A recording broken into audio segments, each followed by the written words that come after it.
Hi అండి. ఈరోజైతే మీకు నేను క్యారెట్ డీప్ ఫ్రై అయితే పరిచయం చేయబోతున్నా. ఏంటి క్యారెట్ డీప్ ఫ్రై అనుకున్నా? అవునండి, క్యారెట్ డీప్ ఫ్రై చాలా బాగుంది. ఒకసారి ఇలా ట్రై చేశారంటే మళ్ళీ మీరే చేసుకోండి. ఇంకెందుకు ఆలస్యం, వీడియోలోకి వెళ్ళిపోదు.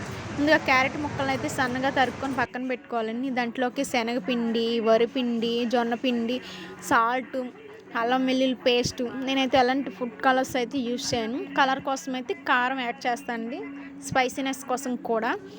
వాటర్ కూడా యాడ్ చేయొద్దు, ఎందుకంటే క్యారెట్లో తేమ ఉంటుంది, అదంతా బయటకు వచ్చేలాగా కలుపుకోవాలి. మొక్కలకు బాగా పిండి పడుతుంది, బాగా కలపాలండి. ఎంత బాగా కలిపితే అంత బాగా ముక్కలకి పిండి అయితే బాగా పడుతుంది. నేను చూపించిన విధంగా అయితే కలుపుకోండి. ఎంత బాగా కలిపితే అంత బాగుంటుంది అనమాట. అక్కడక్కడ సాల్ట్ కూడా ఉండదు. చూసారా, ఈ విధంగా అయితే కలుపుకోవాలి. పొయ్యి మీద బాండి అయితే పెట్టుకొని ముక్కలను అయితే ఈ విధంగా ఫ్రై చేసుకోవాలండి. చూడండి, అటు ఇటు కలుపుతూ ఉండండి, ముక్కలు అయితే విడిపోతాయి.